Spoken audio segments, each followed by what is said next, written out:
Hi everyone, and welcome to today's General Hospital recap. As always, don't forget to subscribe so you don't miss any of our videos or recaps. So some pretty interesting things happened on today's General Hospital. So I just want to say off the bat that I am recapping and not passing judgment or condoning anything that was done. I'm just telling you what happened as it happened. So I just want to say that up front. So let's get right to it. At Sonny's, Michael tells Carly he's a person of interest in Carlos's case. Doesn't surprise her based on everything that happened plus his last name. And he said he had called Diane and everything is taken care of. The cops didn't get anything out of him even though there was nothing to get. And Carly shows Michael Carlos's death is all over the news. So it is not just staying local, it's everywhere. At ALEXIS's place, Sonny wants Alexis to go to the police and tell them where Julian was last night. And Sonny tells Alexis that she looks like a fool trusting Julian, and the farther down this path she goes, like the worse she looks. And Julian keeps trying to get in the middle. And Sonny, well, not physically, verbally. I want to point that out. So Sonny tells Julian he saw Carlos's stab wounds and there was no fight. Carlos was just killed like a dog. It's not like it was in defense or anything. And then Sonny sees the fire and is suspicious because where they are, it's very warm. If they were here, the fire would not seem suspicious because we seem to be having a cold front. And Sonny takes one of the fire sticker things. I am a fire expert, by the way, and starts breaking things around the house because that's what we do. We're a mature adult. And he smacks Julian in the legs with it. Again, mature adult. And Alexis literally falls over Julian and begs him to stop. So, oh, how the mighty have fallen. just that's, my one bit of, because that's what I thought. Like, as soon as I saw that, I was like, girl. So, and like just all of them, the whole thing is just ridiculous. So Sonny tells Alexis that she killed their friendship and she's nothing to him anymore. Holy OMG. And that's not something he just says to anybody. Like, he doesn't just like go around and say that and then like 5 minutes later he's like, JK. Like, this is for serious. And she's like, well, you're only punishing our daughter. And he says that Alexis is fair game now and she's a stranger to him. And I'm like, uh, uh, it makes me speechless because she's not. They have a kid together, and no matter what she's doing now, it doesn't negate that. Like, this is, I don't know. And then also, like, Julian, are you happy now? You did exactly what you didn't want to do. Like, you put Alexis in the middle, like, very much in the middle, this whole thing. So Julian, after Sonny leaves, Julian promises Alexis to protect her from Sonny, and he keeps phrasing stuff like we're okay now, we're safe now, and she's just like, I'm not a we. At the hospital, Elizabeth gets a call from Franco. He has Jake, and Jason and Sam show up to get him checked out, and he remembers Alan Quartermain's heart attack and death, and he can see the situation more clearly now, and he thinks that he should have met his father halfway in repairing their relationship. Monica comes over. He tells her he was in an accident, and he also tells her he's getting his memories back and apologizes for not being there for them. Also at the hospital, Kevin is there, beating up the vending machine, by the way, and Laura shows up, and she's a vending machine whisperer. The hip trick. We all know the hip trick. So Lucy gets brought up, and Luke gets brought up, and Laura thinks the clue alludes to Luke. We all know that. I guess they're just a refresher course since we haven't touched this in like a month and a half. And apparently Kevin doesn't know the story of the Heartbreak Hotel. And turns out the building of the club is still there, but it might be a trap.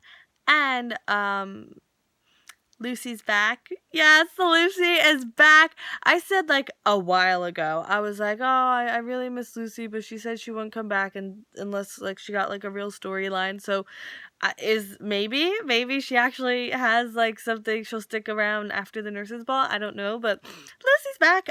So Amy Driscoll, our new BFF, badmouths Lucy, and she hears, because she says Lucy makes the nurses ball all about her, with like her multiple costume changes and this, that, and the other thing.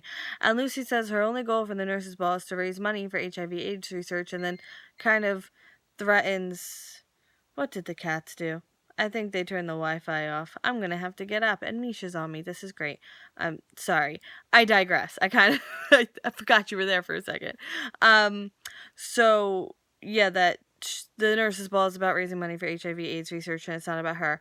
And when Kevin is brought up, Lucy makes herself scarce, and Lucy, Kevin, and Laura kind of run into each other while Lucy runs into them, and it's immediately tense. And Kevin has to take a call, as you do, and he doesn't want Laura going anywhere without him, and Lucy kind of takes that and, like, obviously doesn't know the context, so she gives Laura her blessing for her and Kevin to be together, and Laura's like, oh, no, no, no, but Lucy obviously doesn't let her get a word in. It is Lucy, after all. So she thinks he's moving on with Laura, and Lucy leaves when Kevin gets back, and she hands some flyers for the nurse's ball and mentions maybe doing a duet since they are good together. So that's mature of her. Finally, a mature adult. That's gonna get annoying. At Franco's, I haven't like perfectly. Let's. We're almost done. So at Franco's, Liz feels Franco should have called her sooner, obviously, and he says that Jake was his first priority and he needed to calm him. I'm sorry. You say, Jake, I'll be right back to calm you. Hey Elizabeth, Jake's here. I'm going to calm him, and then go calm him. That's the correct order. So Jake has an attitude, and I kind of feel bad saying that because of all this kid's been through, but he does. And he's basically like, well, Mom, if you don't listen to me, why should I listen to you? And it's like, child, that is not how that works. Like, I'm all for treating your kid as, you know, a not an adult, but like you talk to them almost like an equal, obviously in age appropriate context and stuff like that. But that he's taking it to like, no, that's just disrespectful. So Franco tells her that he's Jake's ally, and she thinks he's trying to undermine her and Jason as parents, which he kind of is. Like, he's one of those people that when the parents are like, oh no, don't have that candy, and like they're like, oh come on, it's just a piece of candy, and it's like, no, I said no, and that's all that counts. Yeah.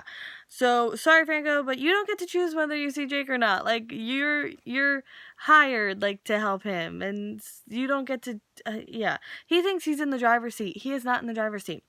So Franco says it's not like Jake ever had an ideal childhood because there was a revolving door of father figures, and Elizabeth smacks him. And obviously, don't blame her. Actually rooting for her. You were rooting for Elizabeth too today, weren't you? Yeah. I like how like the writers, they make it sneak up on you. You're like, no, no, no, no, no. Yes, what? Where did that come from? So she wants to leave with Jake, and Franco apologizes for what he says. Back at Sonny's, Jason tells Carly a memory about Michael and her adoptive mother, Virginia, and he goes over more memories, and she's just so happy, and she hugs him, and I'm like, oh, it's happening. So also Michael and Sam are like kind of in the lobby, and they talk about Jason, and Sam tells Michael that Jason's memories came back, and Carly like calls him into the room, and Jason and Michael have like a real Jason and Michael hug, and I was like, it's happening. At the Quartermains, oh my goodness, cat.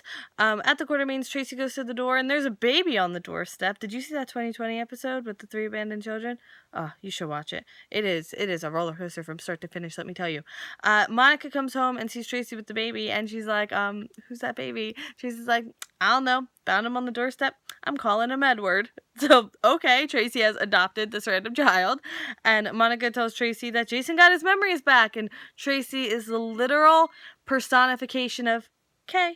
Like, she could care less. And now end scene. New search suppressor. Fighting back. Okay. So Amy wants to be in an act, and Felix has had enough of her. Laura doesn't want Kevin to be more drawn into this Helena thing. He insists, and she's like, yeah, okay, I kind of do want company. Franco wants a small chance with Jake. He thinks that the answers are in the book, and Elizabeth and Jake leave. The shirt that Julian was wearing the night he murdered Carlos was right on the floor when Sonny was there in a plastic bag, and Sonny didn't see it. And I'm just like, maybe if you weren't so busy smashing stuff and people, you would have seen it and, you know, could have had some real evidence to bring to the police. But, you know, more important that we smash things, right? So Alexis tells him she'll burn it so he can go upstairs and lay down and rest his leg, and she sits down and contemplates. Michael and Sam are headed to the Quartermains. Jason's going to wait at Sonny's until he gets back. Alexis puts the shirt back in the bag and hides it in the cabinet. She does not burn the shirt. And let me tell you, the next time they get in an argument, she's just going to pull that shirt out and be like, "Are you sure? Are you sure you don't want to do the dishes tonight? Are you sure?" Hey. So Sonny gets back to his house. He thanks Jason for saving Dante's life. And Jason's like, "Well, it's the least I can do after everything you've given me." And Sonny's like, "What now?" So, yeah, it's happening. And Michael sees Tracy with the baby. Apparently, the baby came with a rattle. The rattle from Puerto Rico. And he figures out that that is Sabrina's son. Dun dun dun. Right? Yeah. So thank you so much for watching today's General Hospital recap. Tomorrow should be on time. I'll let you know in the comments to this video by 5 o'clock tomorrow if it is not. There's no plans thus far, so should be fine. But again, thank you so much for watching, and I will see you tomorrow for more General Hospital. Bye!